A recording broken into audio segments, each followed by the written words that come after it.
buenas noches. Estamos felices de poder estar aquí en este lugar con ustedes.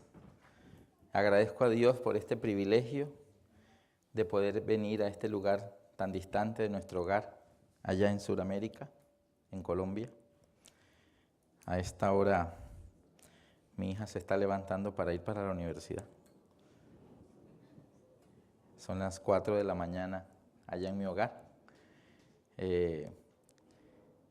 Y le decía a mi esposa, hoy cuando llegué al aeropuerto, la llamamos, le decía, bueno amor, somos una familia un poco rara porque mientras tú duermes yo estoy predicando por los horarios. Es más, le dije, te estoy llamando desde el futuro porque acá es un día adelantado, ¿no? Acá es miércoles, ¿sí? Y ella estaba en martes, así que te estoy llamando desde el futuro. Vamos a tener una serie de el libro de las profecías del libro de Daniel. De pronto, para los que pude conocer hace 8 años o 9 años cuando tuvimos la oportunidad de estar aquí en Melbourne, mi nombre es Alberto Lascarro, soy colombiano, mi profesión es arquitecto y estamos bastante comprometidos con esto de la predicación. Antes yo construía y en mis ratos libres predicaba. Ahora predico y en mis ratos libres hago proyectos.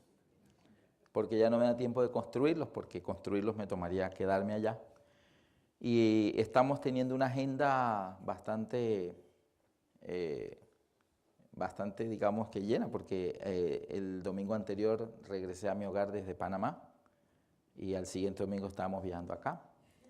Al regresar, si Dios quiere, estamos yendo después a México. Y prácticamente, entre más yo le digo al Señor, Señor, este año no voy a viajar más, voy a estar más tiempo en mi casa, pareciera que le dijera, mande más predicaciones, porque entre más digo que no voy a hacer esto, más lugares nos invitan a llevar la palabra de Dios. Y es muy difícil decir que no, cuando las invitaciones vienen desde tan lejos. Normalmente estoy fuera de casa 8 días o 15 días, normalmente 8 días, 15 días, pero cuando a mí me dicen Australia me dan ganas de quedarme todo el año. Así que estamos acá por 3 meses, estamos un tiempo aquí en Melbourne, luego estaremos yendo a Brisbane, solo sé que me desocupo el 14 de mayo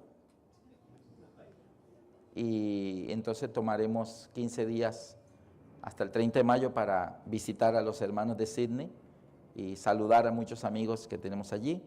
Mi esposa, si Dios lo permite, puede que venga para mediados de abril. Tenemos 2 hijas, que la mayor tiene 20 años, la menor tiene 18, y esa es la edad en que más hay que cuidarlas. Por eso no pudo venir conmigo, porque decía 3 meses es mucho tiempo para dejarlas solas. Entonces, mi esposa se llama Alicia, es bacterióloga, y trabajamos juntos en esto de la palabra de Dios, porque en algunos lugares hemos llevado el seminario de parejas diseñados para ser felices. Se llama ese seminario, es para esposos y ha dado buen resultado en algunos lugares donde hemos podido compartir la experiencia del privilegio que Dios nos ha dado de ser creados uno, pero en 2. Dios dijo, no es bueno que el hombre esté solo. Entonces, vamos a ver si ella alcanza a llegar antes que terminemos acá en Melbourne. Vamos a desarrollar la serie del libro de Daniel durante estos días. Si yo pudiera poner un título al tema de hoy, le llamaría El aliado de Nabucodonosor. El aliado de Nabucodonosor. Y ese título responde a lo que encontramos en el libro de Daniel en sus Biblias, libro de Daniel, capítulo 1, y vamos a leer los versículos 1 y 2. Mientras abren su Biblia, es nuestra costumbre, antes de pronunciar los primeros textos de la palabra de Dios, pedir la bendición a través de una oración, para que sea el Espíritu Santo el que nos enseñe lo que hemos de aprender. Vamos a cerrar los ojos allí donde están, sentaditos, inclinamos el rostro, vamos a tener una oración. Querido Dios que estás en los cielos, estamos muy agradecidos por la oportunidad que nos das de reunirnos en tu santo nombre en este lugar. Tú has prometido que donde 2 o 3 estén reunidos en tu nombre, tú estás allí. Por eso tenemos la plena seguridad de que el lugar que estamos pisando, Tierra Santa es. Querido Dios, nuestras manos pueden abrir tu palabra, pero solo tu Santo Espíritu puede abrir nuestra mente y nuestro entendimiento. Rogamos que tú desde este lugar te manifiestes a cada mente y a cada corazón y seas tú quien nos hables en esta noche. Agradecidos por la presencia de tu Santo Espíritu, la protección de tus santos ángeles. Lo pedimos en nombre de tu Hijo, Cristo Jesús. Amén. Cuando leemos Daniel capítulo 1, versículos 1 y 2, nos habla de una batalla. El pueblo de Dios es en el Antiguo Testamento el pueblo de Israel. Era su iglesia, sus hijos. Y siempre en la Biblia hay declaraciones de cómo Dios defendió al pueblo de Dios, al pueblo de Israel. Contra Faraón, Dios enfrentó al ejército más poderoso de su época, ¿verdad? Destruyéndolos en el Mar Rojo. Y créanme que en el mar se destruye las fuerzas navales, pero Dios destruyó la caballería en medio del mar. Reyes como el rey de Sennacherib de Asiria, y muchos en el Antiguo Testamento enfrentaron al pueblo de Israel, pero Dios siempre se manifestó. Cuando los madianitas en la época de Gedeón solo con 300 soldados y el poder de Dios pudo destruir un ejército de madianitas que llenaban todo el valle con su campamento. Y Dios siempre se manifestó de una manera cuando Josué enfrentó a los cananeos, hasta Dios le dijo, ¿qué necesita? Dijo, que el día sea más largo. Bueno, dile al sol que se detenga. Y Josué clamó a Dios para que el sol se detuviera y Dios detuvo el sol por casi un día. O sea, Dios siempre actuó defendiendo a su pueblo. Pero en estos versículos de Daniel 1, versículos 1 y 2, hay algo distinto. Y dice así: en el año tercero del reinado de Joacín, rey de Judá, vino Nabucodonosor, rey de Babilonia, a Jerusalén y la sitió. Aquí tenemos 2 reyes, 2 pueblos. Joacín, rey de Judá. Nabucodonosor, rey de Babilonia. ¿Quiénes eran el pueblo de Dios? Joacín, rey de Judá. Esas eran la iglesia, esos eran los hijos de Dios. Nabucodonosor, rey de Babilonia. Esos eran los paganos, eran los malos. Los que no creían en Dios, los que adoraban ídolos, los que negaban la existencia de Dios. Entonces, siempre en las batallas Dios intervenía en favor ¿de quién?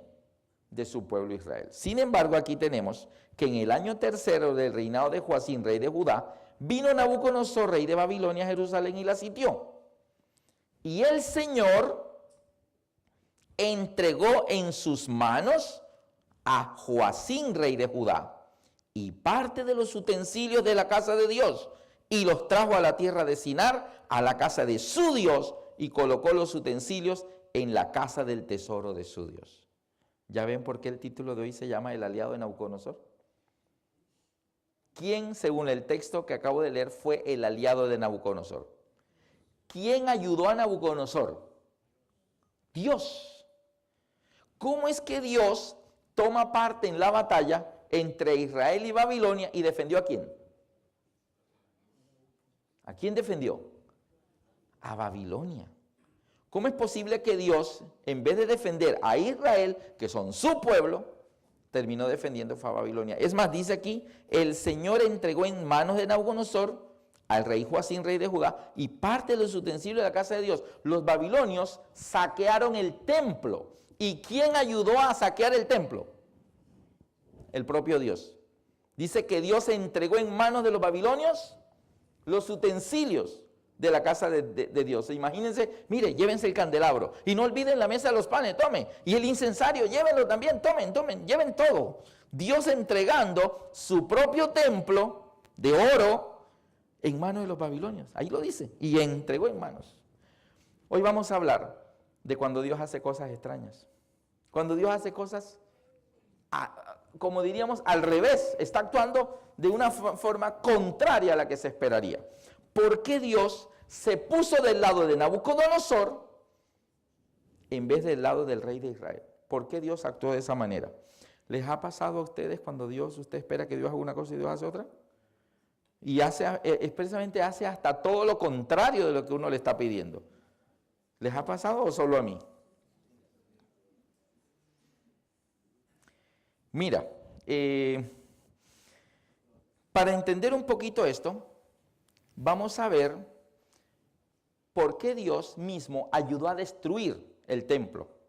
De hecho, Nabucodonosor arrasó la ciudad, arrasó el templo, lo desmoronó, lo dejó en ruinas y se llevó todos los utensilios de oro. Y dice la Biblia que Nabucodonosor los llevó a la tierra de Sinar y los puso en la casa de su Dios. ¿Se imaginan a Nabucodonosor llegando con su ejército victorioso y traerle a los pies del dios Marduk, su ídolo, y decirle: oh Dios Marduk, aquí te traigo este candelabro de 7 brazos, que era del Dios de Israel, ese no sirve, tú eres más poderoso, y aquí está este incensario de oro, y aquí está la mesa de los panes, y aquí está, ahora dice que le entregó parte de los utensilios, Dios no le entregó todo. ¿Sabe qué parte del templo Dios no entregó? El arca. El arca del pacto fue lo único que Dios no entregó, de resto dijo: llévense todo eso. Y los israelitas decían: oh, nuestro templo, y lloraban los israelitas al ver el templo destruido por Nabucodonosor, el templo que había construido nada menos que Salomón. Pero vamos a ver por qué. Cuando no entendemos algo hay que ir al contexto. ¿Qué estaba pasando en aquella época? Yo recuerdo siendo niños apenas, yo tendría 8 años, me acuerdo que yo tenía 8 años, porque vivíamos en una casa que mi papá después la vendió, y ahí todavía estamos en esa casa. Yo tenía 8 años, mi hermana tenía 7, mi hermano tenía 6, el otro tenía 5 y el otro tenía 3. Nosotros somos así, uno detrás del otro. Y estábamos, mi mamá por las tardes nos alistaba y decía: bueno, vayan a jugar allá a la terraza de la casa. Y ella se ponía con la manguera a regar el césped y todo. Y nosotros allí jugando, cuando de repente pasó un señor. Hola, mi mamá se llama Elena. Hola Elena, ¿cómo estás? Hola, tú por aquí. Mi mamá, y nosotros viendo al señor hablando con mi mamá. En ese momento pasó un señor vendiendo helados. Y nosotros le dijimos: mamá, helados, mami. Y mi mamá dijo: no hay dinero.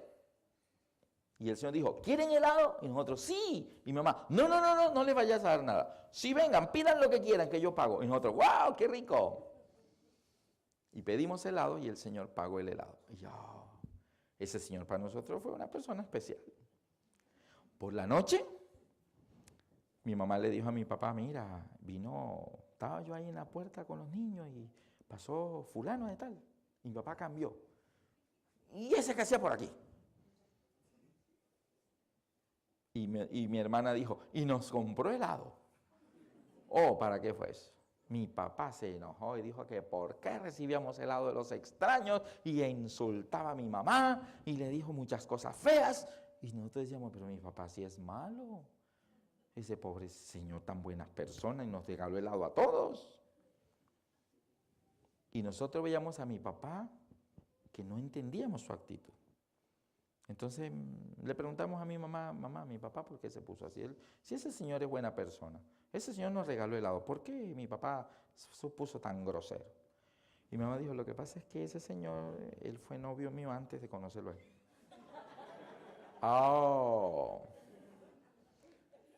Hay una razón. Hay una razón, o sea, mira, en esta vida todo tiene explicación. Nosotros no sabíamos por qué mi papá estaba tan enojado. Después dijo: con razón, mi papá estaba tan enojado.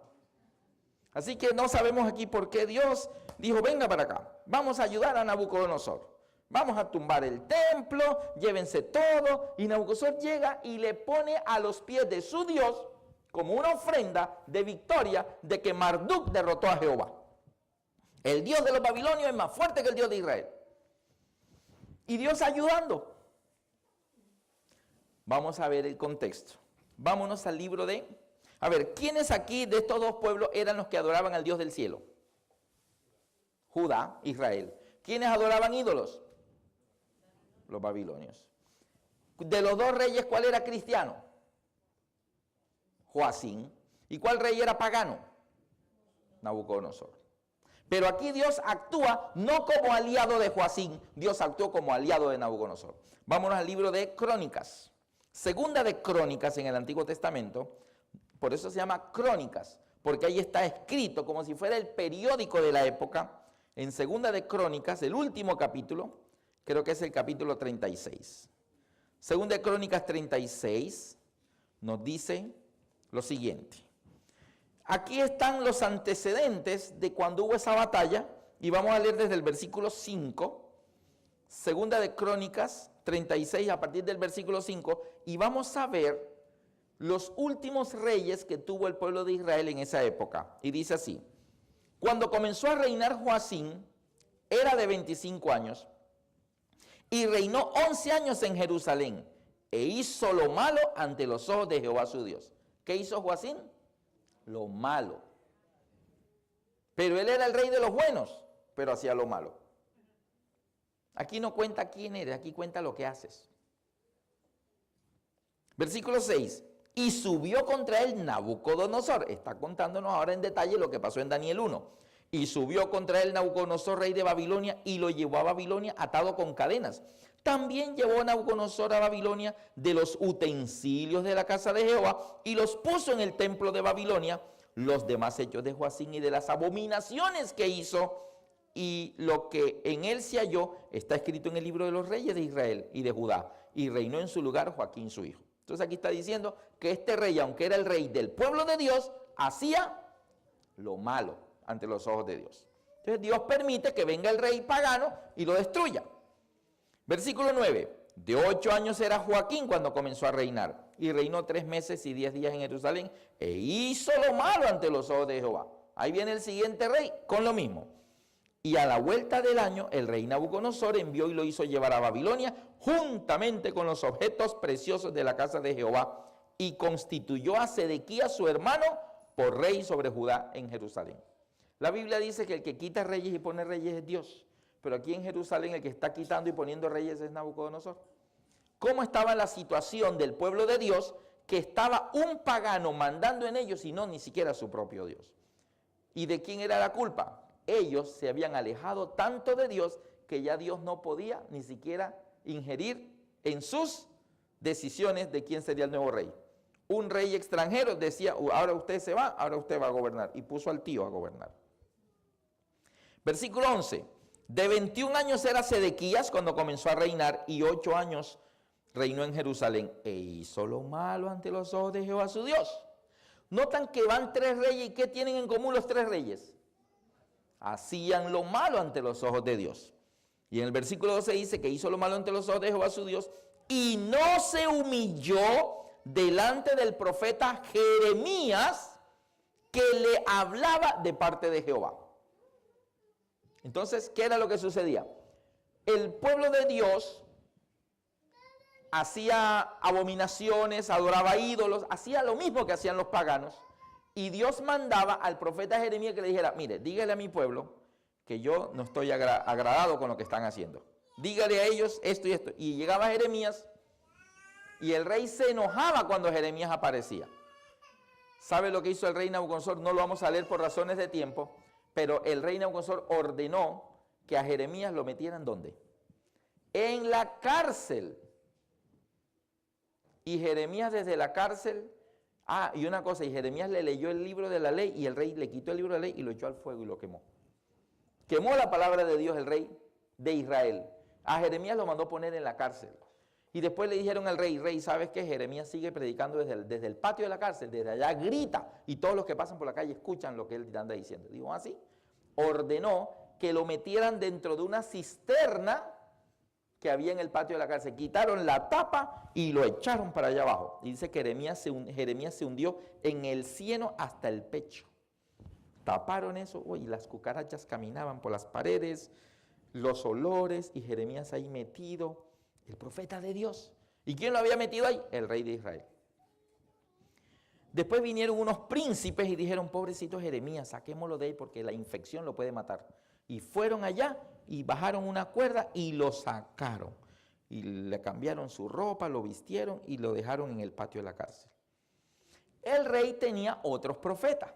Y esos otros profetas le decían, oh rey, vienen tiempos gloriosos para Israel. Oh rey, vienen prosperidad para el pueblo de Israel. Y los babilonios venían ya viajando para destruir Jerusalén. Y los profetas falsos le hablaban de tiempos gloriosos y tiempos prósperos. Y Jeremías decía, viene la destrucción, arrepiéntanse. Entonces ¿sabe qué apodo se ganó el profeta Jeremías? El profeta llorón. el aguafiestas. Ellos estaban pasándola rico y los falsos profetas diciéndole, alégrense que Dios los está bendiciendo y vienen tiempos gloriosos y tiempos de prosperidad. ¿Usted sabe que hoy en día se anda predicando eso por la televisión? Se anda predicando que viene prosperidad, que viene gloria y que vienen tiempos futuros gloriosos. Y nosotros sabemos por la palabra de Dios que lo que vienen son tiempos difíciles. Viene un gran tiempo de angustia cual nunca fue. No somos los profetas llorones de hoy, solamente decimos, Dios dice que estamos próximos a ver su segunda venida y que días previos a la segunda venida de Cristo serán tiempos difíciles. Hay que decir la verdad. Pero la gente dice, ya vienen estos con sus malas noticias, con sus profecías ahí. Es más rico oír a estos que te hablan de prosperidad y vienen tiempos gloriosos. Igualito pasó en los tiempos de Jeremías. Ahora bien, ¿qué más sucedió? Versículo 13. Dice aquí en el versículo 12, quiero que anoten eso, que el rey Sedequías hizo lo malo ante los ojos de Jehová y no se humilló delante del profeta Jeremías que le hablaba de parte de Jehová. Grábense eso allí, que el profeta de Dios le hablaba y el rey no se humilló delante del profeta que le hablaba de parte de Dios. ¿Qué más pasó con Sedequías? Se rebeló a sí mismo contra Nabucodonosor, un rey pagano, al cual había jurado por Dios. Oye, el cristiano le está jurando por Dios al pagano y no le cumplió. ¿Qué dirá el pagano? ¿Y eso que es cristiano? ¿Y eso que anda con la Biblia bajo el brazo?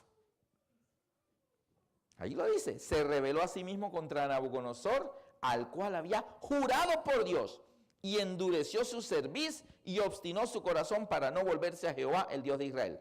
También todos los principales sacerdotes y el pueblo aumentaron la iniquidad, siguiendo todas las abominaciones de las naciones y contaminando la casa de Jehová, la cual él había santificado en Jerusalén. Y Jehová, el Dios de sus padres, envió constantemente palabra a ellos por medio de sus mensajeros, porque él tenía misericordia de su pueblo y de su habitación.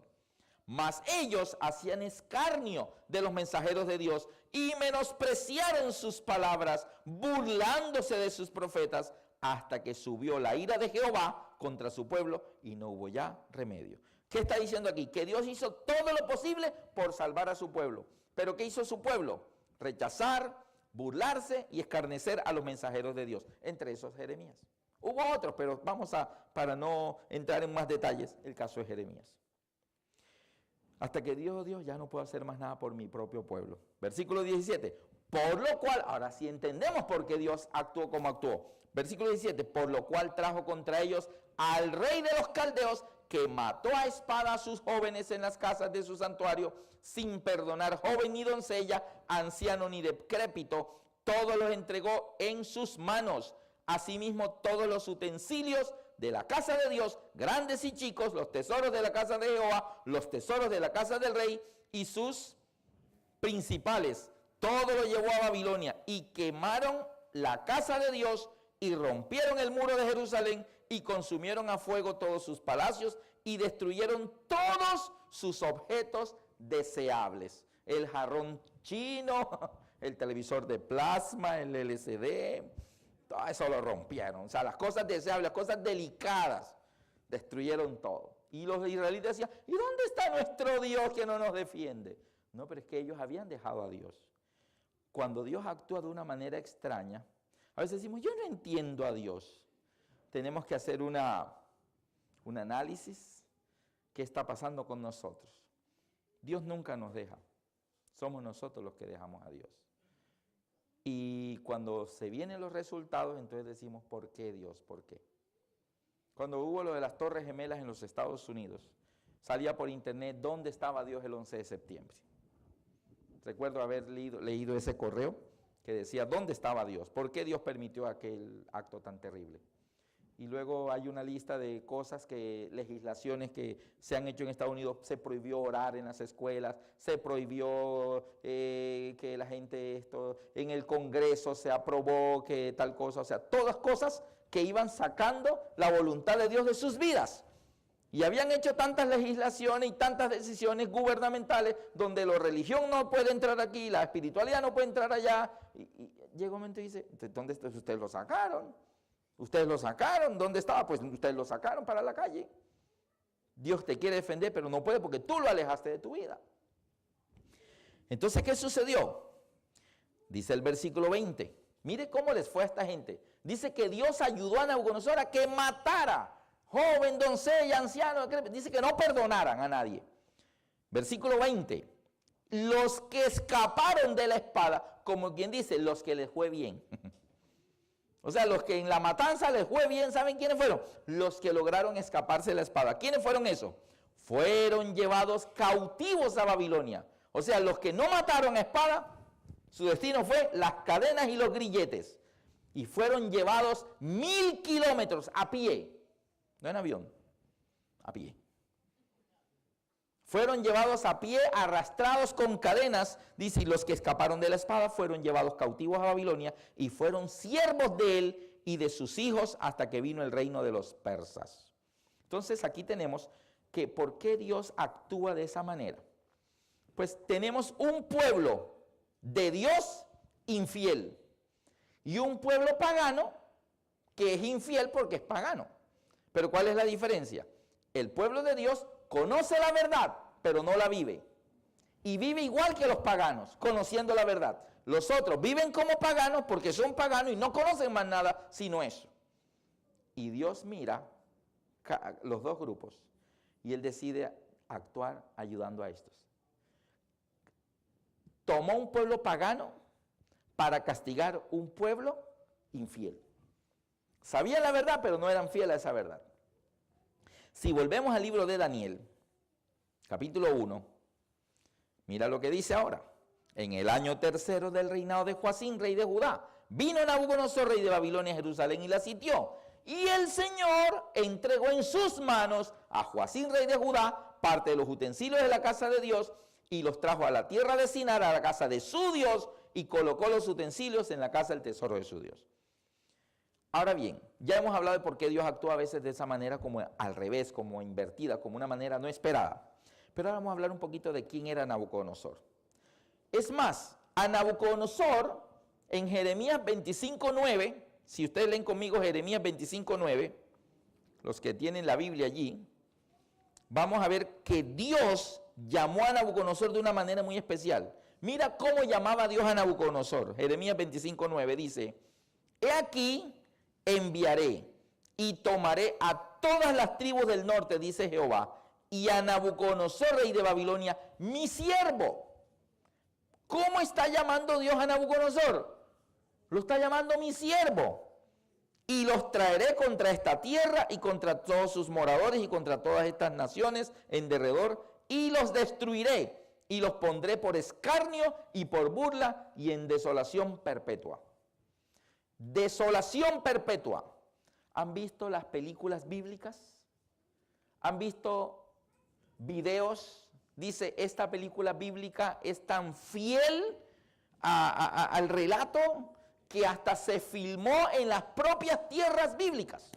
Esto fue filmado en Palestina. ¿Y ustedes no han visto los rebaños en unos pedregales? Yo no sé ni qué comen ahí. ¿Han visto tierra fértil? ¿O ustedes ven es una tierra árida y desolada? ¿Qué vemos? Árida y desolada. Y ponen a las ovejitas ahí, a Abraham cuidando las ovejitas, o los pastores de Belén. Y eso es todo pelado, no hay vegetación. Y las ovejitas dicen que comen, yo no sé qué comen. Ahora, si usted mira la Biblia, la tierra de Palestina, Dios la llamó la tierra ancha y buena, que fluye leche y miel. La tierra de Palestina, como está hoy, no es como era en esos tiempos, donde Dios dijo que fluía leche y miel. ¿Se acuerdan el gajo de uva que trajeron aquellos hombres que fueron a reconocer la tierra? Trajeron medio kilo de uva, kilo y medio. ¿Qué cantidad de uva trajeron que tuvieron que traerla cargada entre cuántos? Entre dos. Un tronco, uno cargando por un lado y por el otro, y el gajo de uva. O sea, si así eran las uvas, ¿cómo serían las sandías? Y yo creo que ellos mirando la fruta dicen, ¿qué llevamos? Llevemos una frutica de muestra como para que vean qué buena es esta tierra. Dijo, pues llevemos uvita porque las otras es como más difícil de llevar. Es más, los cananeos eran ¿de qué estatura? Dice que eran de elevada estatura, pero ¿cómo no? ¿quién no crece con esa comida?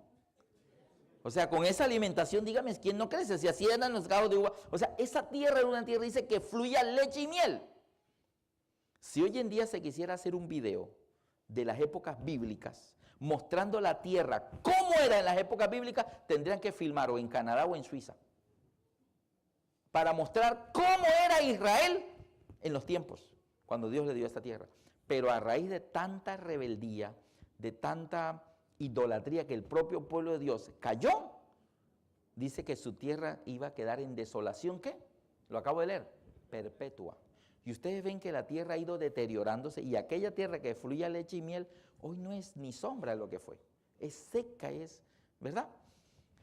Ahora bien, Dios llamó aquí a Nabucodonosor mi siervo. ¿Cómo es posible que Dios llame a un rey pagano mi siervo? Y dice que lo va a ayudar en la batalla contra Israel, y decide la batalla poniendo su esfuerzo con el rey pagano. Pero vamos a ver qué clase de hombre era Nabucodonosor y por qué Dios lo llamó mi siervo. Primero que todo, este rey era un rey bastante cruel. De los reyes de la antigüedad más crueles, Nabucodonosor. Si ustedes leen conmigo en el libro de Jeremías 29, versículo 21. Jeremías 29, 21, él tenía una costumbre un poco rara, de cómo ejecutar la pena de muerte. Jeremías 29, 21 y 22 dice: así ha dicho Jehová de los ejércitos, Dios de Israel, acerca de Acab, hijo de Colaías, y acerca de Sedequías, hijo de Maasías, que os profetizaron falsamente en mi nombre. He aquí los entrego yo en manos de Nabucodonosor, rey de Babilonia, y él los matará delante de vuestros ojos. Y todos los transportados de Judá que están en Babilonia harán de ellos una maldición, diciendo: póngate Jehová como a Sedequías y como a Acab, a quienes asó al fuego el rey de Babilonia. ¿Cómo era que le gustaba ejecutar la pena de muerte? Usted será condenado a morir, mira, unos ahorcados, otros fusilados, otros decapitados. No, pero él decía, no, asado. Así que por eso en Daniel 3 aparece un horno de fuego. Con Sadrach, Mesach y Abednego dice: y si no hacen lo que yo digo, al horno de fuego. ¿Por qué Nabucodonosor tenía hornos de fuego? Porque a él le gustaba ejecutar la pena de muerte, era asado al fuego. Así les daba vueltecitas hasta que quedaban rostizados. Era cruel Nabucodonosor. Y sin embargo, ¿por qué tanta crueldad? Dios lo llama mi siervo. ¿Por qué lo ayuda en la batalla? ¿Por qué Dios actúa de una manera tan extraña a veces? Nabucodonosor tenía una personalidad bastante, al punto de que en la idolatría era tan marcada, que en Daniel 3 ordena adorar una estatua de oro que él mismo había levantado, una estatua que tenía la altura de un edificio de 10 pisos, toda de oro. Así que tenía dinerito el rey, ¿cierto? Dice que la altura de la estatua era de 60 codos. 60 codos son 27 metros. La altura normalmente son 2,40 más 30 centímetros de entrepiso, son 2,70 por 10, 27. Así que cuando usted ve un edificio y le cuentan 10 pisos y dice: oh, así era la estatua de Nabucodonosor, toda de oro. Y dice en Daniel 3 que el rey dijo: y el que no la adore, será echado en un horno de fuego ardiendo. Y dice que cuando Sadrach, Mesach y Abednego no quisieron adorarla, dijo que ordenó calentar el horno, ¿cuántas veces?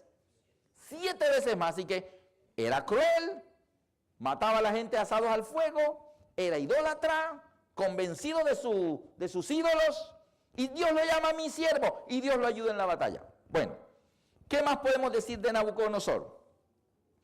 Nabucodonosor es el rey pagano de la antigüedad más inteligente que la Biblia menciona. Es más inteligente después de Salomón. La inteligencia de Nabucodonosor podría decirse que fue adelantada a su época. Si ustedes leen conmigo en Daniel 1, a partir del versículo 3, después que él destruye todo eso y saquea el templo, en el versículo 3 dice: y el rey le dijo a Aspenas, jefe de sus eunucos, que trajesen de los hijos de Israel, del linaje real, de los príncipes, muchachos en quienes no hubiese tacha alguna, de buen parecer. O sea, los feitos no me los traiga. Todos que sean simpáticos, bien pinta, bien bonitos, sin tacha alguna, o sea, perfectos.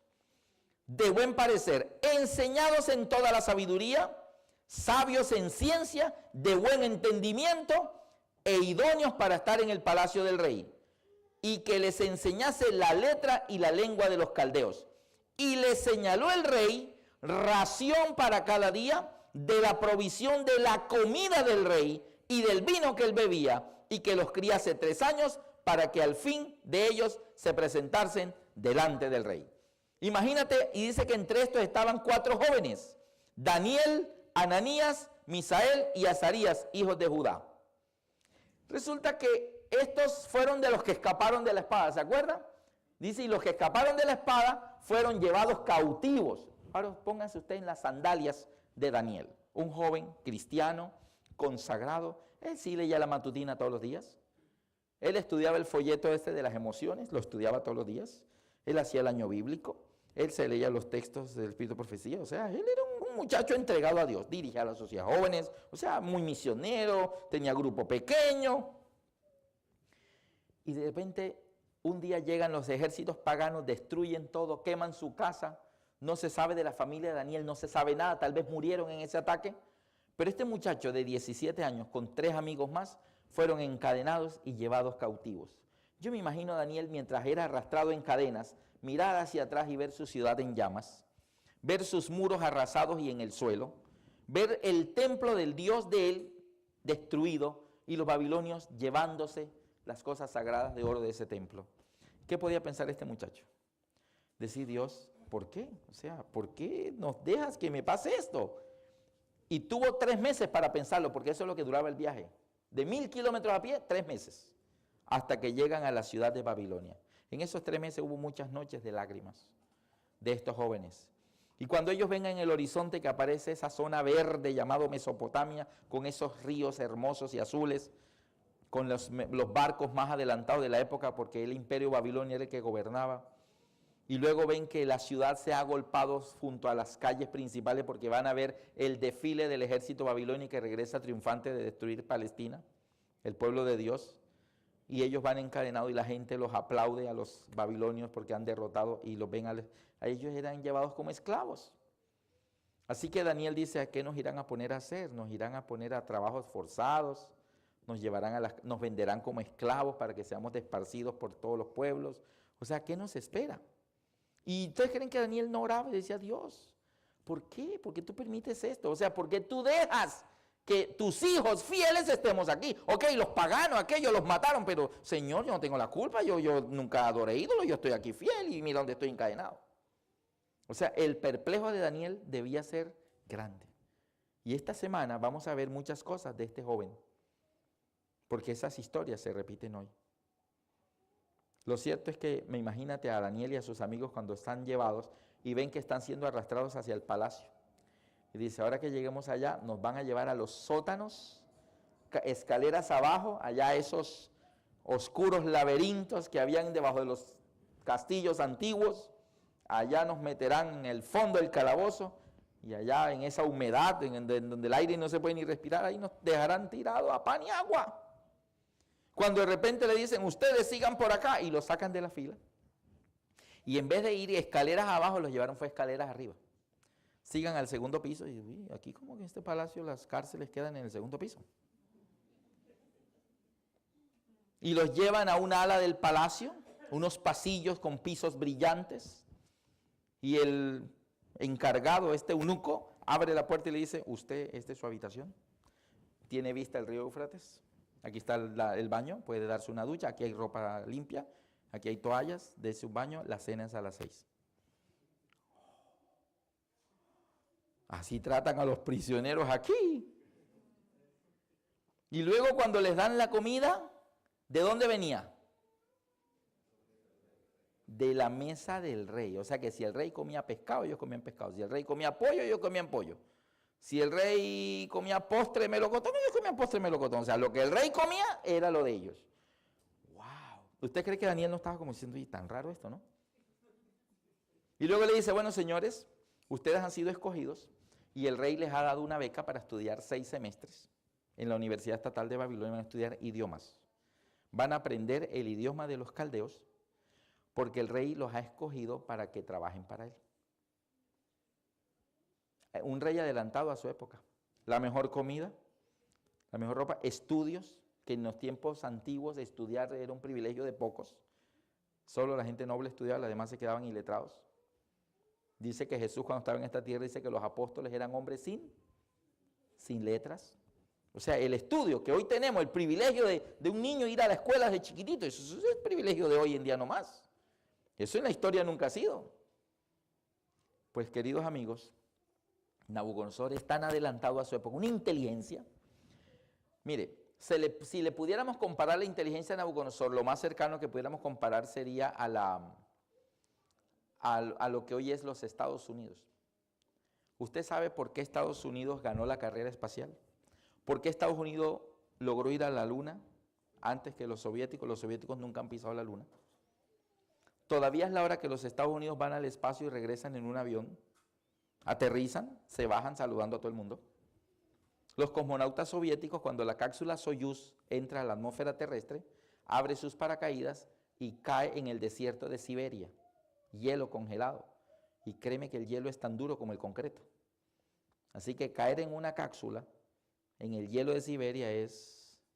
Entonces los cosmonautas, cuando ya la cápsula está a cierta altitud, abren la escotilla y se lanzan en paracaídas.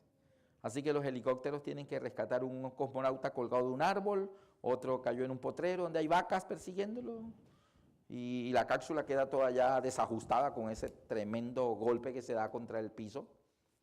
Y sin embargo los Estados Unidos desarrollaron ya el transbordador espacial que entra, aterriza como un avión y abren la puerta, se bajan y saludan a todo el mundo y posan para las fotos. ¿Por qué Estados Unidos logró ese adelanto tecnológico sobre la Unión Soviética? La historia se remonta a la Segunda Guerra Mundial.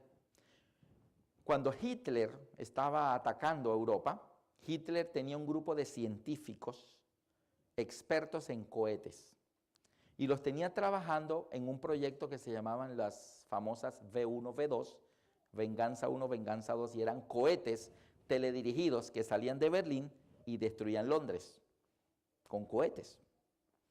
Y este grupo de científicos trabajaba para Hitler perfeccionando esto de los cohetes. Cuando los aliados toman Alemania, los estadounidenses, los rusos, los franceses y los ingleses, destruyen Alemania. Alemania quedó dividida en dos por el muro de Berlín. Entonces una parte fue para la Unión Soviética y la otra parte fue para Estados Unidos y repartieron todo en dos.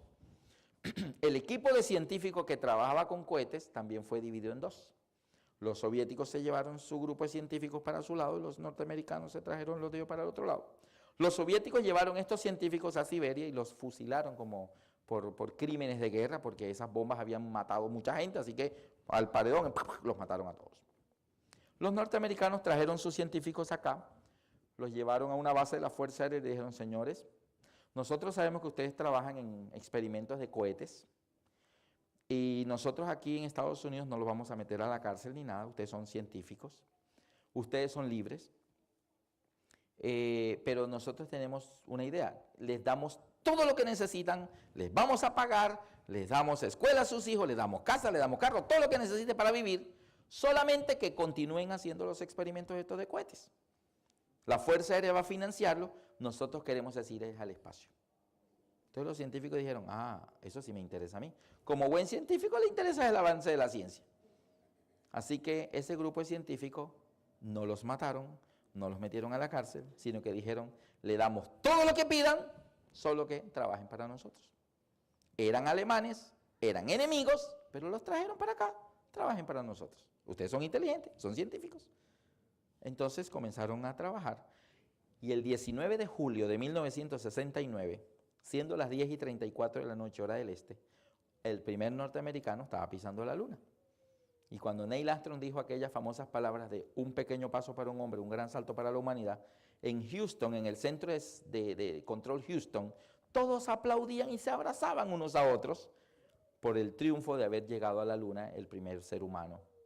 Y entre esos aplaudían a un hombre alto y canoso, el director del programa Apolo, un alemán llamado Wernher von Braun, de los prisioneros traídos de la Segunda Guerra Mundial a Estados Unidos. Ahora era el jefe del programa Apolo, el que llevó al primer hombre norteamericano a la luna, fue este señor. Entonces eso llevó a Estados Unidos a tomar ventaja de las demás naciones. Tomar la gente y decir, lo mejor venga para acá, lo mejor venga para acá, lo mejor venga para acá. Los que son amantes de las películas del cine, Jackie Chan nació en China, ya está en Estados Unidos. Ya le dijeron, ¿qué hace usted allá en China haciendo películas? Venga para acá, Hollywood, aquí hacemos, y ya lo tienen en Hollywood, ya Jackie Chan vive en Estados Unidos. O sea, lo mejor de allá es lo mejor de acá, así. Hay un joven morenito él, cantante hispano, se llama Junior Kelly Marchena. ¿Han oído cantar a Junior Kelly Marchena? Junior Kelly Marchena vive en República Dominicana. Y llegó la Voz de la Esperanza y le dijo, venga para acá a Estados Unidos, sea el cantante, el tenor oficial de la Voz de la Esperanza. Y se lo fueron llevando para allá. ¿Y quién va a decir que no? Si le están ofreciendo trabajo y va a ganar en dólares. Así que eso es lo que han hecho ellos. Lo mejor, venga para acá, le damos todo, venga, viva acá, pero trabaje para nosotros. Y los grandes adelantos que Estados Unidos ha hecho han sido hechos por extranjeros. Gente que se fue para allá. Albert Einstein, origen judío. Un judío descubriendo la bomba atómica, pero trabajando para los Estados Unidos. ¿Y qué está haciendo Nabucodonosor? 600 años antes de Cristo, y dice, no me los mate a todos. Búsqueme los más bonitos, los más simpáticos, los que sepan bastante, los inteligentes, me los trae para acá, me les da la mejor comida, la misma comida que yo como, me les da la mejor habitación, todo, me los enseña a hablar en el idioma de nosotros que yo quiero que trabajen para mí. Lo mejor lo quiero trabajando en mi equipo de trabajo. ¿No es eso una inteligencia adelantada para su época? ¿Por qué Dios llama a este hombre pagano, cruel, que mataba a la gente asada al fuego, pero lo llamaba mi siervo? ¿Por qué Dios lo ayuda? Por una sencilla razón. Nabucodonosor era malo y era pagano, pero Nabucodonosor no conocía la verdad. Mientras que los israelitas sí la conocían y la despreciaban y la pisoteaban. Dios no te mira como tú eres ahora. Dios te mira como tú puedes llegar a ser si te pones en sus manos. Y Dios mira a Nabucodonosor, este hombre está lleno de inteligencia, este hombre está lleno de buenas intenciones, pero como es pagano, actúa como pagano. Pero si este hombre me conociera, sería diferente. Y Dios permite que en aquella batalla cruel donde murió tanta gente, 4 jóvenes fueran a parar allá, al corazón de la ciudad pagana por excelencia, la propia ciudad de Babilonia, que vivieran en el mismo palacio, bajo el mismo techo de ese rey pagano, porque Dios les tenía una misión a esos jóvenes. Y en esta semana vamos a ver un tema que se llama 5 jóvenes contra un imperio. Van a ver lo que Dios hizo que estos jóvenes hicieran para él. ¿Será que hoy en día hay Nabucodonosores allá afuera?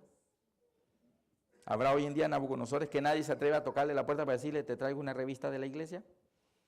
¿Será que cuando dice, venga a unas conferencias del libro de Daniel, que viene un colombianito a predicar, habrá una persona que usted no se atreve a darle la invitación porque dice, me suelta los perros? Este señor es muy bravo, muy iracundo. No, yo ni le llevo, se la echo por la puerta y salgo corriendo. Hoy en día habrán Nabucodonosores. Pero mira esto. Dice la Biblia que Nabucodonosor, en medio de tanta maldad, crueldad, ideas equivocadas sobre el verdadero Dios, resulta que ¿dónde estaba Jeremías cuando la toma de Babilonia? ¿Dónde estaba Jeremías? Cuando los soldados babilonios rompieron el muro y entraron con sus caballos matando a todo el que encontraron. ¿Dónde estaría Jeremías? ¿Dónde creen ustedes? En la cárcel. ¿Tú te imaginas Jeremías en la cárcel, todo el mundo allá afuera gritando, auxilio, no me maten, y el fuego, y Jeremías miraba por lo, veía humo negro, y veía toda esa, todo el mundo corría para escapar, pero ¿para dónde corría Jeremías? Si él estaba en una cárcel, o sea, un desastre y él encerrado, ¿para dónde coge? Sin embargo, dice la Biblia, ¿qué le pasó a Jeremías? Abran conmigo sus Biblias en Jeremías 39:11. Jeremías 39:11.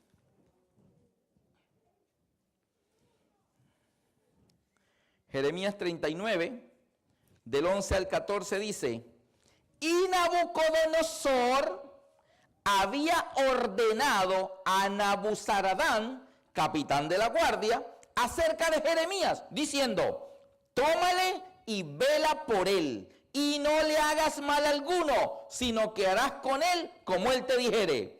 Envió por tanto Nabuzaradán, capitán de la guardia, a Nabuzazbán el Rabsaris, Nergal-Sarecer el Racmac y todos los príncipes del rey de Babilonia enviaron entonces y tomaron a Jeremías del patio de la cárcel y lo entregaron a Gedalías, hijo de Ahicam, hijo de Safán, para que lo sacase a su casa, y vivió entre el pueblo. ¿Quién había metido al profeta de Dios en la cárcel? ¿El rey de dónde? El rey de Judá. ¿Y quién lo sacó de la cárcel? El rey de Babilonia. ¿No les parece también que esto está actuando como al revés? Porque acuérdense que en las batallas siempre hay una labor de inteligencia y andan espiando. Y Nabucodonosor se enteró que había allá adentro un hombre de Dios, del Dios de Israel, que el propio rey había tomado a su profeta, el profeta de su Dios, y lo había metido a la cárcel. Y dice, yo no entiendo. Yo mis profetas de mi Dios Marduk, yo los trato bien. No es que esos son los profetas que me hablan de mi Dios. Y este rey es tan malo, abandona a su propio Dios y a su profeta lo mete a la cárcel. ¿Quién va a confiar en un hombre así? Hace un tiempo alguien me ofreció trabajo. Me ofrecieron un trabajo espectacular, director del departamento de construcción, le damos una camioneta y le damos esto. Si usted quiere comprar su carro, compre su carro, pero la empresa le da camioneta, le va a pagar por encima, usted va a ser el director de este departamento. Y me dio una carta para que tramitara documentos y todo. Pero después yo supe que este hombre se había alejado de Dios. Era de nuestra iglesia, era de mi iglesia, pero se había alejado de Dios. Tenía otra mujer y estaba pensando irse con la otra mujer, dejar su esposa y su niño de 9 años. La esposa, cuando supo que él me iba a contratar, me llamó y me dijo, Alberto, quiero almorzar contigo porque usted me contó, mira, está pasando esto, está pasando esto. Y yo dije, aceptar ese trabajo implicaba mudarme a otra ciudad para el trabajo. Y yo pensé, una persona que me ofrece todo esto, pero abandona a Dios, abandona a su esposa y abandona a su hijito de 9 años, ¿qué espero yo? O sea, ¿de dónde yo saco que esta persona a mí me va a tratar bien si no tuvo reparos en darle la espalda a Dios, no tuvo reparos en dejar a su esposa? Y déjeme decirle, cuando hay un divorcio, los hombres no solo nos divorciamos de la esposa, nos divorciamos de los hijos. De los hijos también nos divorciamos, porque no, yo lo veo el fin de semana. Los hijos no solo son de fin de semana, los hijos son de todos los días. Una amiga mía que estaba separada me dijo, mi hijito de 5 años se despertó una madrugada gritando, papá, papá, papá, una pesadilla, y ella fue, papito, ¿qué pasó? Mami, ¿dónde está mi papá? Yo quiero a mi papá. Y la mamá le dijo, papito, hoy es martes, tu papá es viernes y sábado. Pero ¿cómo se hace para que el niño anhele al papá solo viernes y sábado? Era martes y tenía una pesadilla y quería sentir el calor de su papá. Así que yo analicé la situación y no acepté la propuesta de trabajo. Al fin nunca se concretó eso, solo por el hecho de que yo miré esto, ¿no? Esta persona me estaba ofreciendo, es que implicaba un traslado a otro país. Y cuando tú te mudas con toda tu familia a otro país, tú tienes que tener la seguridad de que te van a respaldar. Entonces, el rey Nabucodonosor dice, este rey de Israel es bien raro. Le fue infiel a su Dios. A mí me juró por su Dios y me quedó mal. Pero ¿dónde yo esperaba que me sea fiel a mí si no le es fiel ni a su Dios? A su profeta lo mete a la cárcel. O sea, esta gente es bien rara. El asunto es que él sabía que Jeremías era un hombre de Dios. Y le ordena a sus capitanes que en medio de la matanza fueran a la cárcel y que buscaran a ese Jeremías. Y le dijeron, hagan con él lo que él les diga.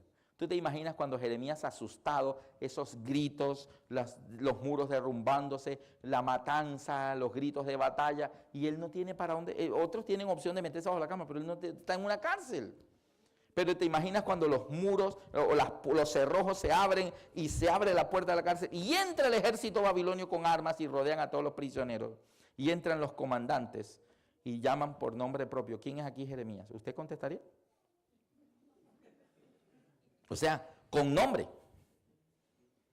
¿Quién aquí es Jeremías? Pero Jeremías dijo, yo. O sea, ¿por qué preguntan por él? Y entonces él dijo, ¿usted es Jeremías? tenemos órdenes expresas del rey Nabucodonosor de que nos pongamos a sus órdenes. Ahí están esos carros de batalla y estos soldados van a protegerlo a usted. Díganos dónde quiere que lo llevemos, que lo vamos a llevar. Y dijo, a mi casa. Bueno, caminamos para su casa. Y lo llevaron escoltado. Mientras que a los demás los estaban matando, al profeta de Dios lo escoltaron, protegido. Y dice, hagan con él lo que él les diga. Y dice que lo llevaron hasta su casa y allá quedó, allá, sano y salvo. Entonces, Nabucodonosor tenía eso. ¿Qué más hace Nabucodonosor? ¿Y por qué Dios fue su aliado en vez de aliarse Dios con el rey de Judá? En Daniel 2, ya vamos a terminar. ¿Están cansados? No, porque el que está de pie soy yo. Mire, en Daniel 2 dice que el rey tuvo un sueño, pero el sueño se le olvidó. Y los babilonios creían en los sueños, en los significados de los sueños, ¿cierto? Hoy en día todavía hay gente que cree en eso, ¿no? Entonces el rey dijo, los babilonios creían que los sueños eran mensajes de los dioses. Entonces el rey decía, los dioses me mandaron un mensaje y se me olvidó. ¿Qué tal que los dioses me llamen a cuenta? Y yo, oye, te di un mensaje y se te olvidó. Entonces él decía, necesito saber qué soñé. Entonces llamó a los adivinos. Magos, adivinos, los que consultaban a los muertos, los sortílegos, hechiceros. Y le dijo, tuve un sueño. Necesito saber el significado. Entonces ellos sacaron el librito donde dice, bueno, sueño, si es con un ataúd, eso significa matrimonio.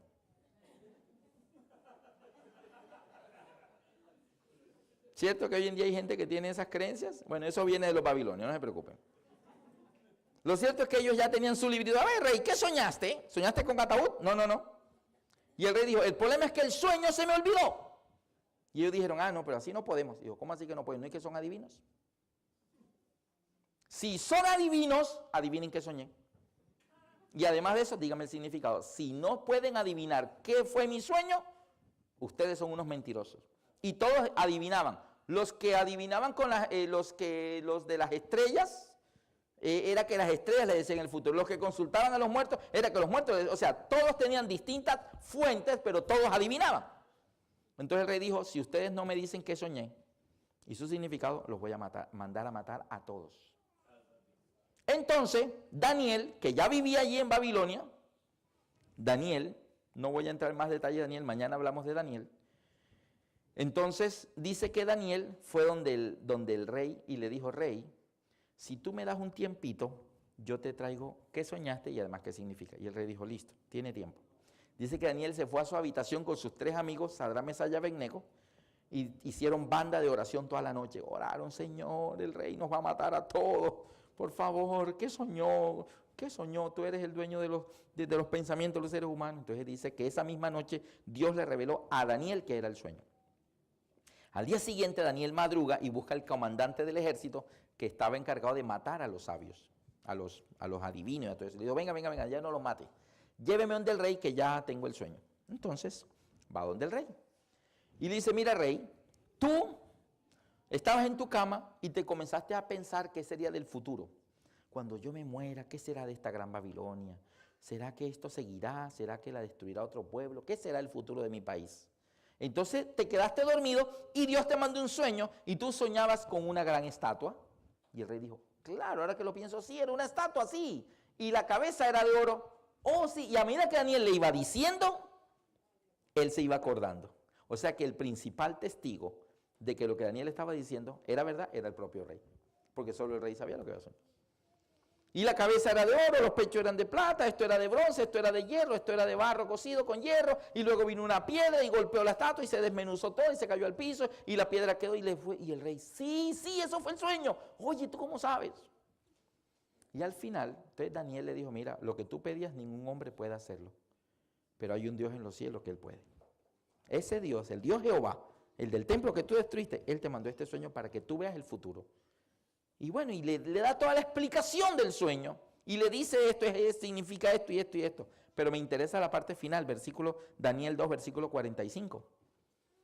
Daniel 2, versículo 45 en adelante dice, y de la manera que viste que del monte fue cortada una piedra, no con mano, la cual desmenuzó el hierro, el bronce, el barro, la plata y el oro, el gran Dios ha mostrado al rey lo que ha de acontecer en lo porvenir.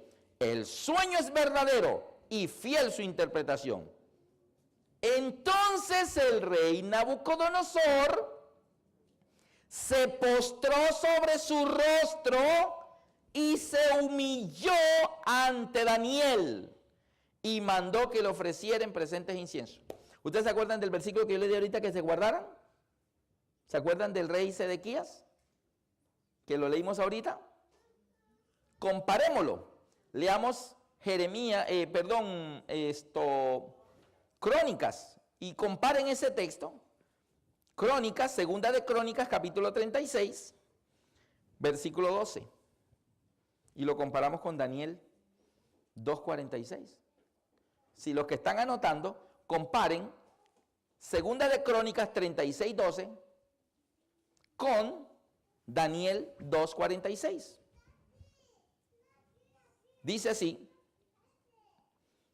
en segunda de Crónicas 36:12 dice, e hizo lo malo ante los ojos de Jehová su Dios, y no se humilló delante del profeta Jeremías, que le hablaba de parte de Jehová. El rey de Israel no se humilla ante el profeta Jeremías, que le habla de parte de Dios. Y Nabucodonosor, que era pagano, que no era de la iglesia, cuando el profeta de Dios le habla del Dios, ¿qué hace Nabucodonosor? Se postró sobre su rostro a los pies de Daniel y se humilló delante de Daniel. Y mandó que le ofreciesen inciensos y presentes. ¿Se imaginan eso? O sea, ¿qué es lo que vemos aquí? Que el rey cristiano no está actuando como cristiano. Y está rechazando el mensaje de Dios, aunque era cristiano. Y el pagano, que no era de la iglesia, cuando le hablan de Dios, él sí. ¿Ustedes se dan cuenta por qué Dios lo llamaba mi siervo? Porque Dios no estaba viendo a Nabucodonosor como Nabucodonosor era. Nabucodonosor era un hombre malo, pagano, perverso, cruel e idólatra porque no conocía de Dios. ¿Cuándo comenzó a conocer de Dios? Apenas aquí. Pero apenas comenzó a conocer de Dios, respondió. Los otros llevaban años y años conociendo de Dios, pero llevaban años y años rechazándolo de Dios. En pocas palabras, queridos amigos, no todo el que me dice Señor, Señor entrará en el reino de los cielos, sino el que hace la voluntad de mi Padre que está en los cielos. Amén. No es si estoy en la iglesia o no estoy en la iglesia. Es qué estás haciendo. ¿Tú haces la voluntad de Dios? Algunos, yo estoy en la iglesia. No, no es dónde estás. Es qué haces lo que Dios va a tomar en cuenta. Lo que sí es que es difícil hacer algo si primero no sé qué hay que hacer. Y es muy difícil saber qué hay que hacer si estoy en la casa. Para saber qué hay que hacer tengo que venir a la iglesia, porque es aquí donde aprendo de Dios. Por eso la Biblia dice, no dejando de congregarnos como algunos tienen por costumbre. No, yo creo en Dios, pero desde mi casa, sí, viendo televisión. Ahí creo en Dios, pero no aprendo nada de Él. Pero si yo vengo a la iglesia, aprendo de Dios. Y aquí está Nabucodonosor.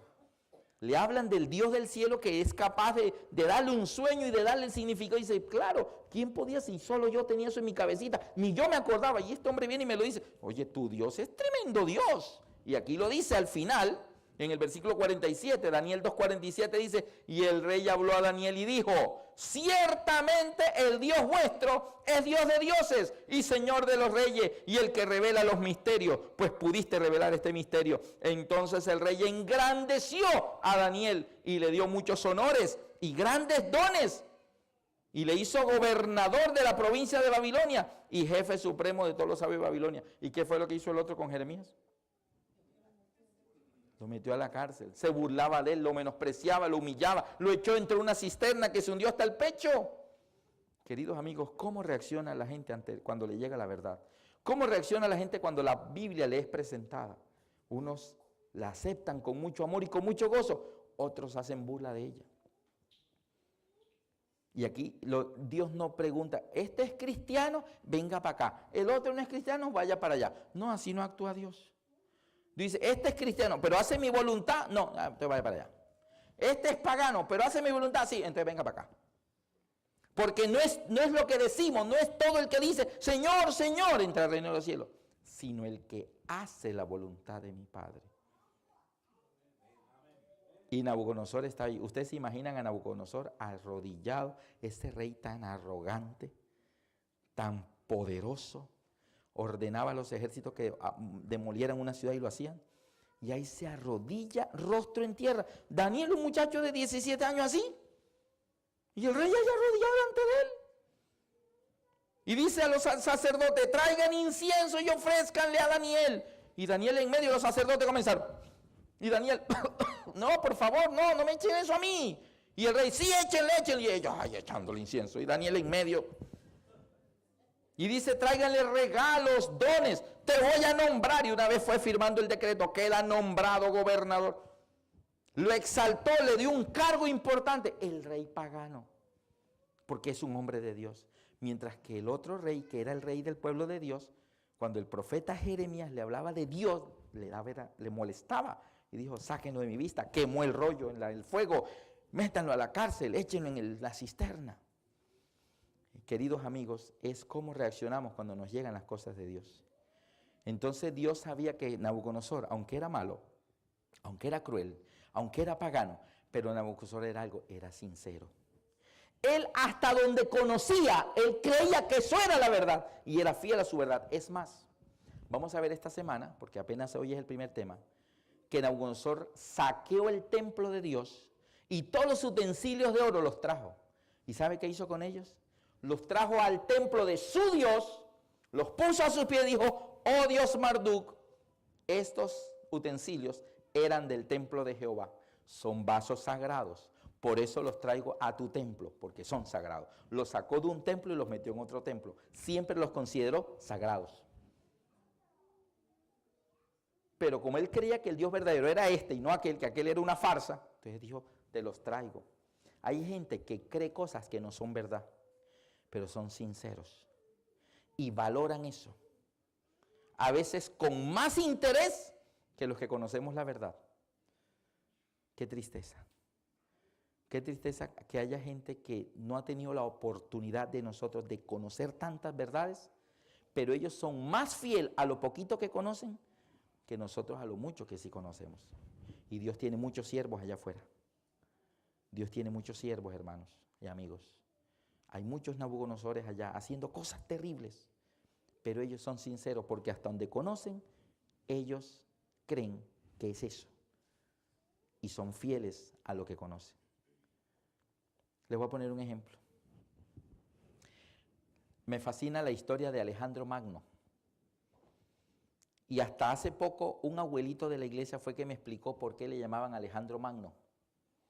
Él era magnánimo.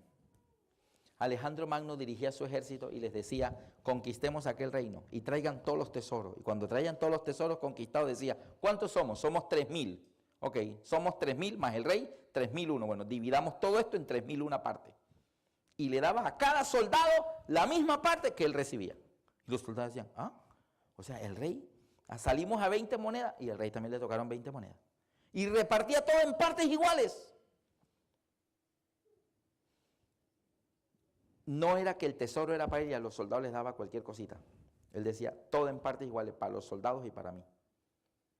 Claro, imagínate que el ejército le decía a un soldado de otro país, a un soldado de Alejandro, decía, oye, ¿y tu cuadriga porque tiene 4 caballos y en la mañana más tiene 2? Es que yo compré, tú tienes mucho dinero, que compraste 4 caballos. Sí, es que Alejandro nos paga bien. ¿Cómo es la cosa? Lo que pasa es que cuando él reparte los tesoros, lo hacen partes igual, incluyendo la de él. ¿De verdad? Y el rey mío no, el rey mío se agarra todo y nos da un poquito a cada uno. Dijo, wow, venga, ¿y no será que si usted habla con Alejandro, permite que yo también pelee por él? Dijo, pues voy a preguntarle a ver si acepta. ¿Por qué creen que el ejército de Alejandro se fue haciendo más grande y más grande y más grande? Pues todos querían pelear por él. Dice la historia que cuando derrotó a Darío, en la batalla derrotaron al ejército de Darío y Darío se escapó con su escolta personal. Y dice que Alejandro los persiguió por una semana, hasta que a la semana encontró el cadáver de Darío, junto a un lado del camino, lleno de moscas. Lo habían matado su propia escolta, porque los escoltas de Darío decían, nos está persiguiendo por el rey, pues matemos al rey y ya no los quitamos de encima. Y los propios escoltas mataron a Darío. Entonces los generales de Alejandro le dijeron, mira, ahí está tu enemigo, ya podemos regresar. Y dijo, no. Se bajó de su caballo, se quitó la capa y cubrió el cuerpo. Lleno de moscas y medio podrido, lo cubrió. Y los soldados le dijeron, Alejandro, ¿por qué haces eso? Es tu enemigo. Y dijo, pero es un rey. Y ordenó a sus ejércitos que que le rindieran los honores y le hizo sepultura de rey, y que el ejército griego le rindiera honores de rey a su enemigo, pero es un rey. Y actos como ese le fueron ganando el título de Alejandro el Magnánimo, Alejandro Magno.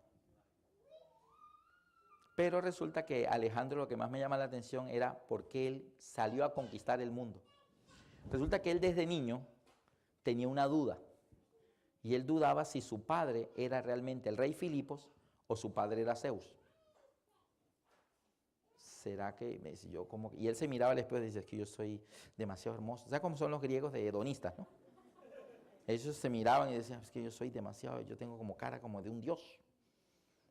Yo creo que de verdad yo soy hijo de Zeus. ¿O será hijo de Filipo? No, yo creo que soy hijo de Zeus. Y él tenía la duda.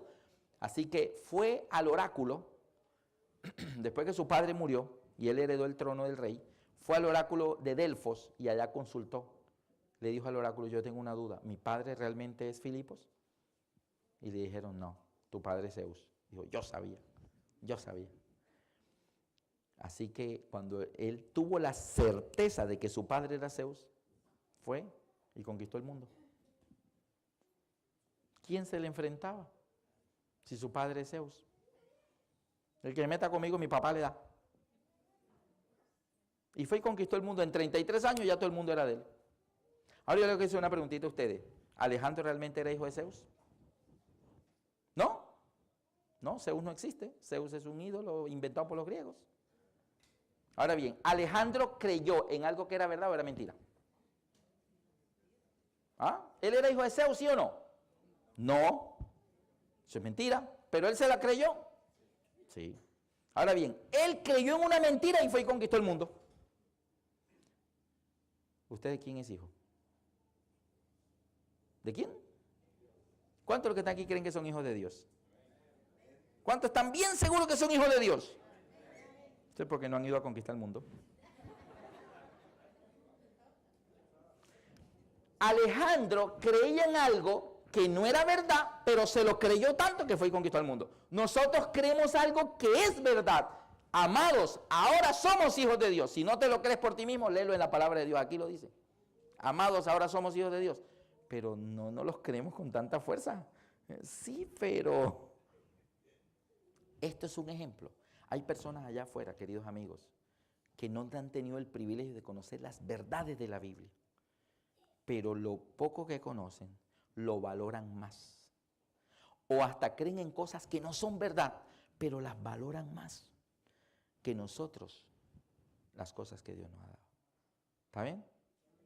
Entonces, queridos amigos, Dios tiene muchos Nabucodonosores que aunque hoy no están entregados a Dios, aunque hoy están caminando en dirección totalmente opuesta a la que la palabra de Dios enseña, Dios los llama mis siervos. Porque Dios sabe, este es un hijo mío, solo que él no lo sabe. Pero le voy a mostrar la verdad. Le voy a dar la oportunidad de que conozca la verdad, para que una vez que la encuentre, cambie de dirección su vida. Yo no sé por quién me trajo Dios a Melbourne, pero son casi 15,000 kilómetros desde mi casa. Y son muchas horas de vuelo para pensar.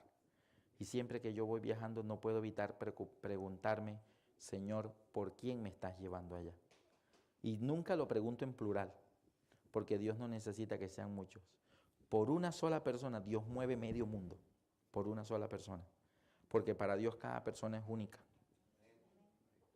Así que al terminar esta semana es que voy a saber por quién me trajo Dios. Por quién Dios quiso mover todo esto para que este servidor pueda estar acá con ustedes.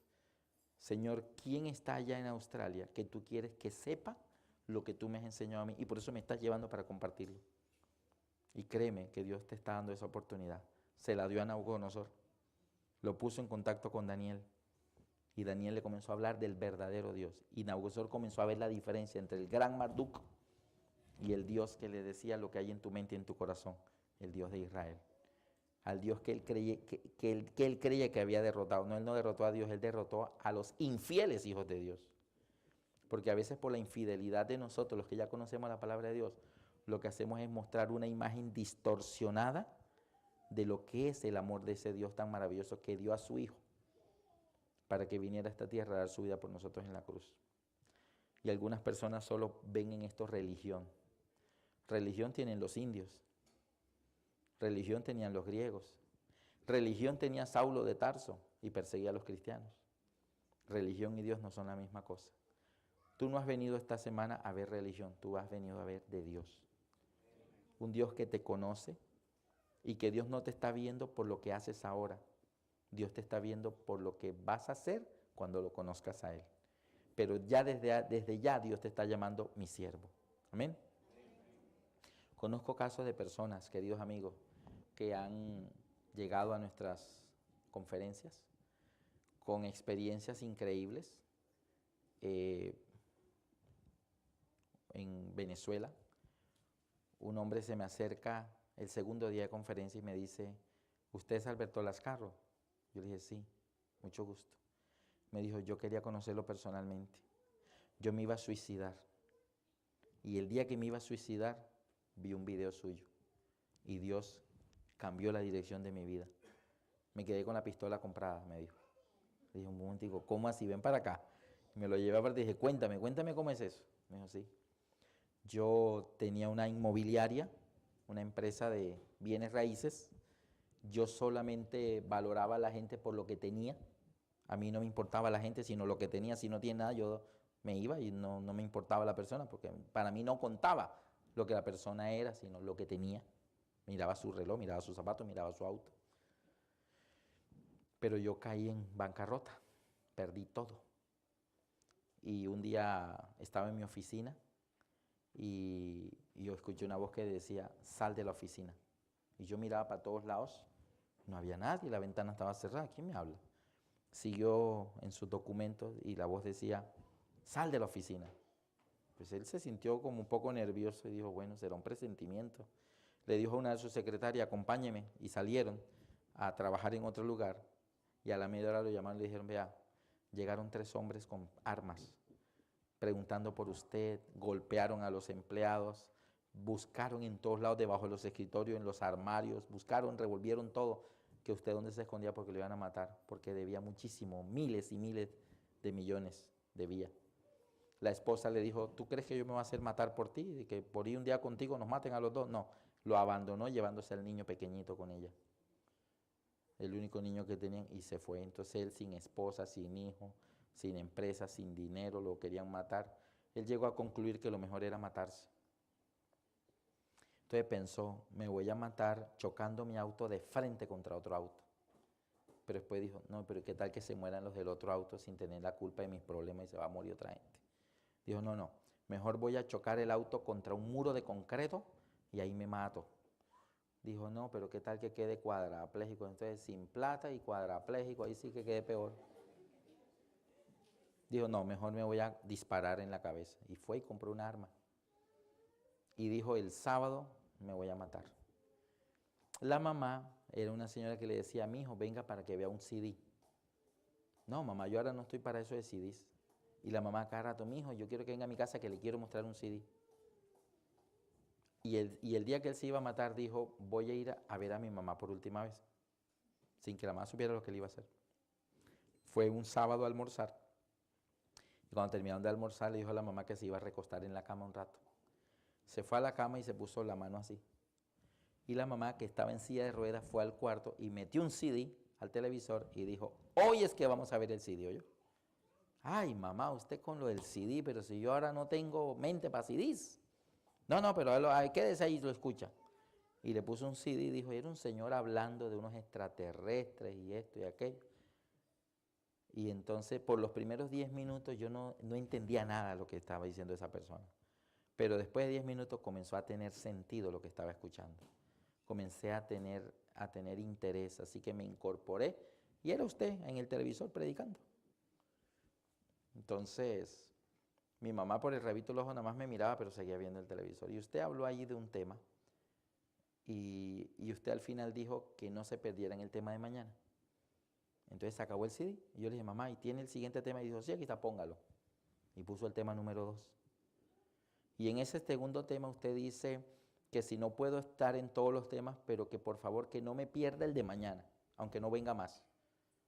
Entonces dijo, ¿usted tiene el tercero? Sí, ponga el tercero. y vi 3 videos suyos seguidos. Terminamos a las 6 de la tarde de ver videos. Pero cuando vi el tercer video, yo entendí ya que no me iba a matar ya. Que Cristo podía salvarme y que Cristo podía arreglar mi vida. Y entonces comencé a ver los demás y mi mamá se enteró ese sábado de tarde, porque yo lo hice que diera el testimonio en la plataforma. Y dijo desde la plataforma, mi mamá se está enterando hoy. La señora en silla de ruedas ahí sentada. Mamá, hoy es que está sabiendo, ese día que yo fui, que vi los videos, que yo tenía una pistola en el bolsillo. Y la mamá quedó pálida. Que ese día, después de verla a usted y de almorzar con usted, yo me iba y me iba a dar un tiro. Pero la había visto por última vez a usted. Pero esos videos, imagínate cuando a ti te dicen eso. Un hombre que despreciaba a los seres humanos porque no tenían. Un hombre que solo valoraba si tenías dinero. Un hombre que su propia mamá le hablaba de Dios y él rechazaba todo. Pero cuando conoció a Dios, no la religión, cuando conoció a quién, a Dios, entonces cambió. Y entonces ahí estaba ya entregado y se bautizó en esa semana de conferencias. Hermanos, a mí me preocupa que allá afuera hay gente sincera. Están caminando en caminos torcidos y cosas hasta absurdas. Más aquí en Australia, donde es una sociedad multicultural, donde se mueven tantas culturas y donde hay tantas creencias. Pero sepan que esas personas son sinceras en lo que están. Lo que ellos creen que es por ahí, porque nadie les ha mostrado lo otro. ¿Qué pasaría si esas personas conocieran a Dios? No a la iglesia adventista, a Dios. Si conocieran a Dios, ¿qué pasaría? No religión, porque ellos ya tienen religión. Religión contra religión. Mira mi iglesia, no, yo también tengo iglesia. Mira mi religión, yo también tengo religión. Muéstrele a Dios. Muéstrele a Dios. Y termino con esto. En Colombia, en unas conferencias, una señora me invitaron y me dijeron, hermano, queremos que vaya a nuestra casa a cenar después de la conferencia. Fui después de la conferencia y me presentaron a su hermana. Eran 4 hermanas, ya señoras mayores, pero la hermana mayor, ellas estaban felices porque la señora estaba yendo a las conferencias. Estas 3 ya eran de la iglesia, pero esta no. Entonces me contaron, lo que pasa es que mi hermana mayor nos decía, a mí no me hablen de su iglesia, a mí no me hablen de Biblia, a mí no me molesten con eso, a mí no me inviten a su iglesia, no me hablen de nada de eso. Y nunca había querido saber nada. Pero para las conferencias se hicieron unos volantes de invitación y ella encontró uno y dijo, ve, ¿y esto qué es? No, eso es de una conferencia en la iglesia. Y dijo, ¿puedo ir? Dijo, claro. Y la señora fue al primero, fue al segundo y después era la primera que se venía para la iglesia. Decía, yo me voy porque después no encuentro puesto. Y se venía y se sentaba adelante. Y se venía adelante sola. Entonces las hermanas estaban muy felices porque su hermana estaba viniendo. Entonces yo la felicité, me conocí con ella y todo. Después otro día volvimos a ir a su hogar, seguimos hablando, la señora muy contenta con los temas de la iglesia. Y luego nos invitaron una tercera noche, ya finalizando la segunda semana, y me dice la señora, ¿sabe Alberto? Me han gustado las conferencias, muy bueno, ¿para qué? He aprendido mucho. Y las hermanas felices porque su hermana al fin estaba yendo a la iglesia. Y dice, pero estas conferencias que he escuchado me han confirmado que yo estoy bien. Que yo voy bien como voy, porque es que mira, yo soy budista. Yo creo en Buda. Y lo que he visto es que Jesús y Buda son lo mismo. O sea, Jesús hablaba del amor al prójimo, de la paz interior, del perdón. Y Buda igual, el perdón, el amor al prójimo, el perdonarse, el amarse el uno al otro. Todo igual. Entonces, yo estoy bien. Yo me he dado cuenta, pues Jesús, Buda es lo mismo. Entonces, yo creo en Buda y yo voy bien. Y las hermanas se quedaron así. Y yo en ese momento dije, Dios mío, ¿qué digo aquí? ¿Qué digo, Señor? ¿Qué le digo a esta persona que me está diciendo después de estar en las conferencias de que ella lo que ha confirmado es que Buda y Jesús es lo mismo?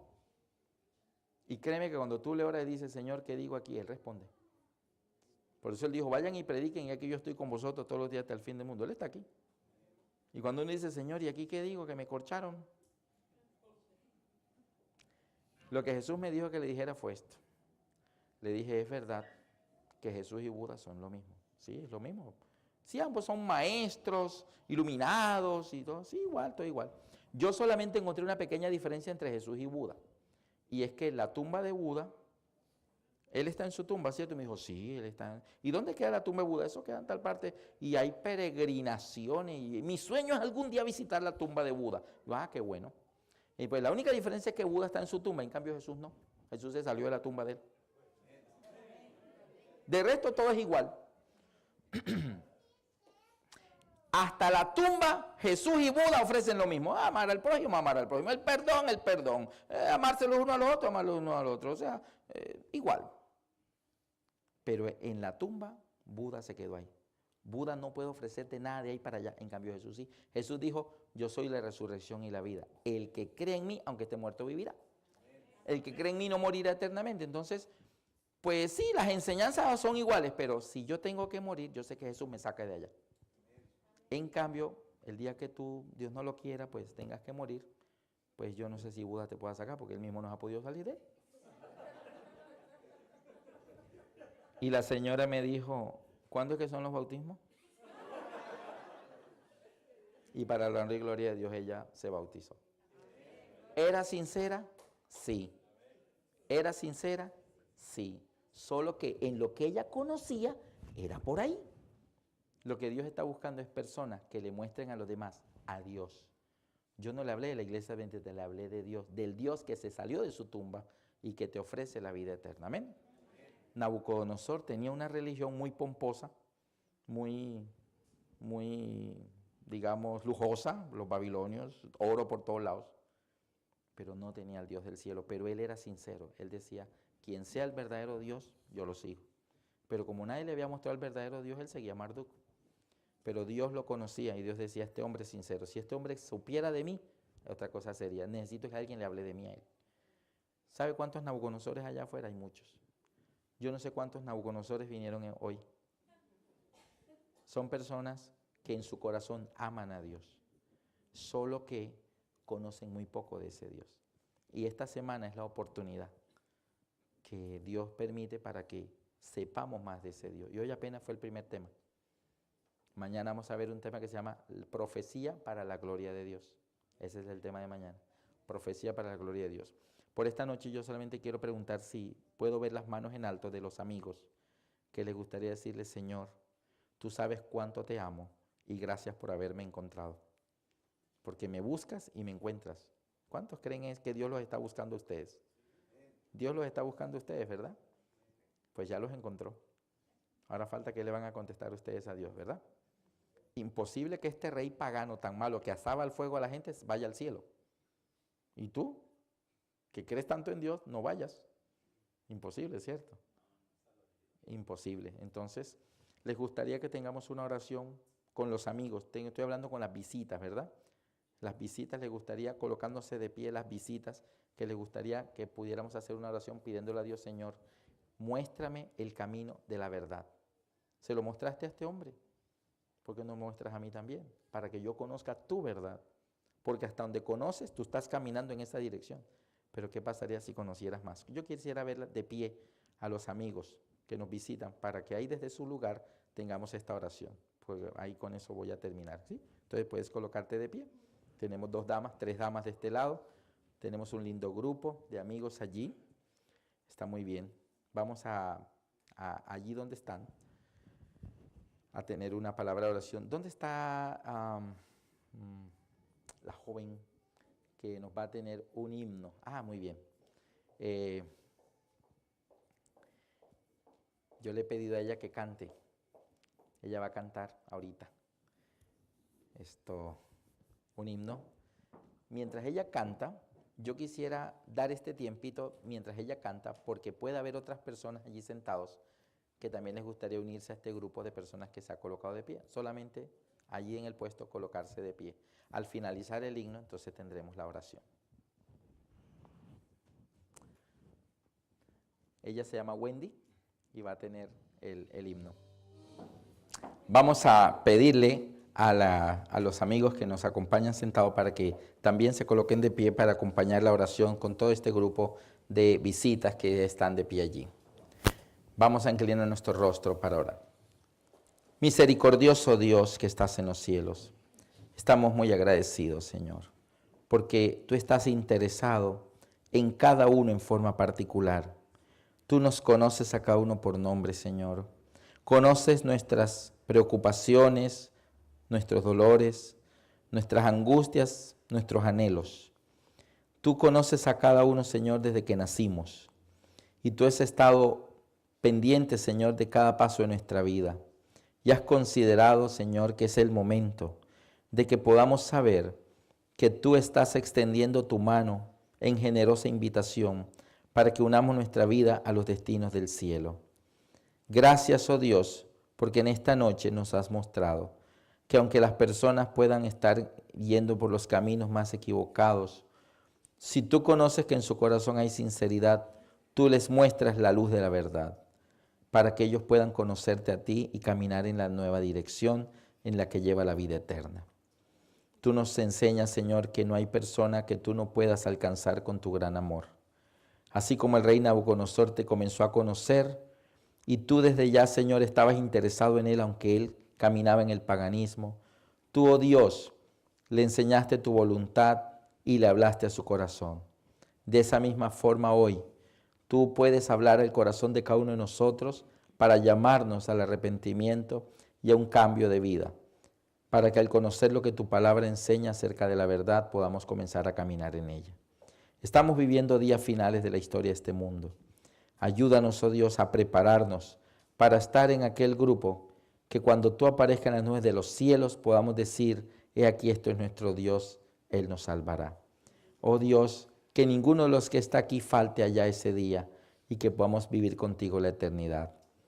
Bendice, oh Dios, cada visita que se puso de pie, porque ellos en su corazón anhelan conocer plenamente tu verdad, la que tu palabra enseña. Ayúdanos para que esta semana sea esa oportunidad que nos das y concédenos que no faltemos ninguna noche para que podamos conocer, oh Dios, cuán interesado estás tú en cada uno de nosotros. Que no solamente ellos, sino todos sus seres queridos y familiares, tú les concedas esta bendición. También por la congregación la ponemos en tus manos y cada hogar aquí representado, suplicándote también que tú perdones nuestros pecados, que tu sangre derramada en la cruz borre todas nuestras culpas. Lo imploramos en el nombre de tu Hijo, Cristo Jesús. Amén.